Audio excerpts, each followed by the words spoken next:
Long ago, in a land where cultures flowed together like rivers meeting the sea, there lived a king named Milinda. But he was no ordinary ruler. He was a Greek king governing the northwest territories of India, a region where Buddhism was blossoming like a rare flower in the cracks of the world. Milinda, or Menander as he was known in the West, was curious, restless. He had conquered cities, but not the one thing that haunted him in the silence of the night: the mystery of existence. Then he heard whispers of a monk, calm-eyed, sharp-tongued, whose wisdom cut through illusions like wind slicing across the desert. His name was Nagasena, a man of few words, but whose answers could shatter centuries of certainty in a single breath. Their conversation would be preserved in one of the most profound Buddhist texts ever written, the Milindapanha, or the Questions of Milinda. And what you're about to hear now is one of the most powerful moments from that dialogue, a story that may forever shift the way you see yourself. So take a deep breath, let the past speak to your heart, because this is not just a story about a king and a monk. It's about you, and everything you believe yourself to be. King Milinda sat on his throne, draped in silk and guarded by warriors, but his mind longed for something more: truth. He looked at the monk before him, shaven head, robe simple, eyes unmoved by power.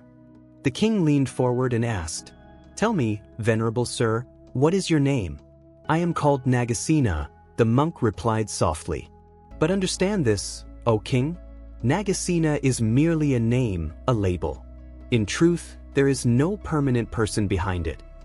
The king was puzzled. "What do you mean? Surely the one who speaks, walks, eats, and thinks, that is you. How can you say there is no self?" Nagasena smiled, not in mockery, but in kindness. And then, like a master lighting a lamp in the dark, he offered a metaphor that would echo through centuries. "Great king," Nagasena said, "let me ask you, how did you come here today?" "I came by chariot," replied the king. "And this chariot, is it the wheels?" "No," said the king. "Is it the axle? The reins? The seat? The yoke?" "No, it's none of those parts by themselves." "Then where is this chariot you speak of?" "It is simply a name we give to the combination of all those parts, wheels, frame, harness, functioning together." Nagasena paused, letting silence do its work. "In the same way, O king, what you call Nagasena is just a convenient term for a collection of things: body, sensation, perception, mental formations, and consciousness. There is no fixed self inside, just a process, a flow." The king sat still. For the first time in his reign, perhaps, he found something he could not grasp with command, only with contemplation. "You see, dear seeker, the Buddha never taught that you don't exist. He taught that the self you think you are, fixed, unchanging, separate, is an illusion. You are not your name, not your thoughts, not even your body. You are a process, a movement, like a flame, ever burning, yet never the same from one moment to the next. When you cling to the idea of 'I am this' or 'I will always be that,' you suffer. But when you release the illusion, a great peace arises, one that no king could ever command." King Milinda didn't argue. He didn't resist. He simply bowed his head. Because sometimes, the greatest truths are not meant to be debated, but to be lived. So now I ask you, when you say, "This is who I am," are you speaking of the chariot? Or the parts? Or perhaps something that was never there to begin with? If this story awakens something in you, share it with those still searching for themselves. Let us walk together, not as egos, but as rivers flowing toward freedom. Have you ever looked into a mirror and felt a strange disconnect, like you're watching someone else? It happens more often than we admit. You wake up, get dressed, comb your hair, maybe touch your face, and yet, deep inside, something feels missing. Like your reflection is just a costume, not the main character. It's the same feeling people describe when they lose a job, end a relationship, or even walk out of a funeral. They say, "I don't know who I am anymore." That's the crack in the illusion, the moment where the ego no longer fits the moment. People often look for themselves in their careers, family roles, or even their pain. But none of these things ever seem to last. That's where the deeper question arises. If I am not these things, then who exactly am I? And this isn't just a spiritual riddle. It shows up in breakups, therapy rooms, and even boardrooms. But what if losing that sense of self isn't a problem, but an invitation? People tend to think of themselves as a whole, like a single object, solid, permanent, knowable. But the truth is, you're more like a puzzle made of thousands of changing pieces. One moment you're calm, the next you're anxious. Today you're excited about your goals, tomorrow you question your entire path. If someone were to look at your memories, thoughts, emotions, and even your body from the outside, they'd find constant change. Never the same person twice. Neuroscience has shown that even our brain rewires itself depending on experience, trauma, and learning. The Buddhist teaching about the 5 aggregates, form, feeling, perception, mental formations, and consciousness, aligns shockingly well with what modern psychology and NDE, near-death experience, studies suggest. We are not a solid being, but a dynamic event. So, when the monk Nagasena told the king he had no self, he wasn't being mystical. He was being precise. But what happens when this idea becomes something we can actually feel? Have you ever walked into your own home, looked around, and felt like a stranger in your life? Maybe it was after a traumatic experience, or simply a moment of deep stillness. You stared at the couch, the photos on the wall, even your reflection in the window, and wondered, who's living this life? This isn't rare. People report these moments after childbirth, divorce, grief, or even watching the sunset at the end of a long hike. It's that subtle detachment from the roles you normally play. And while it may feel scary at first, that experience is often the crack that lets something deeper through. Many near-death survivors describe the same sensation, watching their lives unfold from outside and realizing they were never the character, but something far more vast. It's not dissociation. It's awakening. But most people turn away too soon, afraid of what they might lose, when in fact, it's what they might finally see. When you were born, someone gave you a name. But before that name, who were you? And if someone forgets your name, does your essence disappear? Think of how often people wrap their entire lives around labels. Mother, survivor, artist, failure. These are all social agreements, not truths.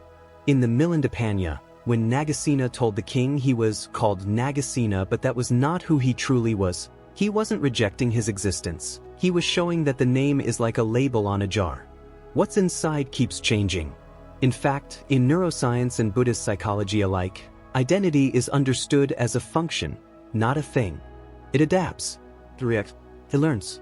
You can see this when someone changes careers at 50, finds joy in stillness after decades of movement, or starts laughing again after years of grief. The name doesn't change, but the being does. So then, what are you without the label? Ever tried to change your life but felt like something always pulls you back? That something is often the illusion of who you think you're supposed to be. You say, "I've always been this way," or "People like me don't do that." And yet, you crave something more.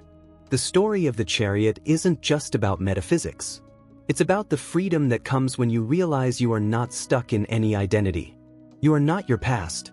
You are not your trauma. You're not even your beliefs. Just like the Chariot is not any single part, you are not the roles you play.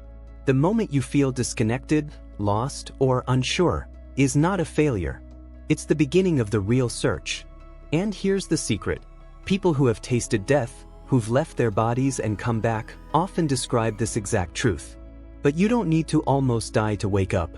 You just need to look closer at what you call me. When Nagasena told the king that the Chariot was nothing by itself, only a name given to a collection of parts, he was doing more than just teaching Buddhist philosophy. He was offering a mirror that shows you the truth not as you want it to be, but as it is. And today, over 2,000 years later, that same mirror still reflects in the most unexpected places. Let me tell you about Anita Moorjani. In 2006, Anita fell into a coma after a long battle with cancer. Doctors had declared that her body was shutting down. Her organs were failing. But something else was happening, something beyond any medical explanation. She later described floating above her body, watching her family grieve and doctors whisper, and yet she felt free. Not scared, not in pain. She said, "I was pure awareness, no longer attached to my body, my name, or even my story." This wasn't just a hallucination. When Anita returned to her body, just hours before they were going to disconnect life support, she came back changed. Her tumors began shrinking rapidly. Within weeks, her body had healed in a way that puzzled even the most seasoned oncologists. But what really transformed was not just her health, it was her identity. She no longer saw herself as a cancer patient, a victim, or even as Anita in the old sense. She understood something that Nagasena had tried to express centuries earlier. You are not the chariot. You are not the name. You are not the parts. You are the awareness in which all those parts rise and fall. And once you realize this, not intellectually but experientially, everything changes. You no longer chase meaning through titles. You stop clinging to past pain or future roles. You begin to live from a space of deeper truth, a selfless self, if you will. Just like the king sat in silence after hearing Nagasena's words, people who experience this inner shift are often left without anything to say. Not because they are confused, but because they are clear. And here's the thing, you don't have to survive a near-death experience to wake up. You just need to pause long enough to question the identity you've been dragging around like a heavy chariot. You are not broken. You are not behind. You are simply ready to remember. So if this message touched something deep inside you, if it stirred a memory that you didn't know you had, then share this with someone who needs it. Maybe they're questioning who they are. Maybe they're holding on to a version of themselves that no longer fits. Don't let this teaching stay in your head. Let it live in your heart. And if you want to walk further down this path with us, subscribe to the channel, like this video so others can find it, and share it with someone who's quietly searching. Because sometimes, all it takes is one story to remind someone they were never just the chariot.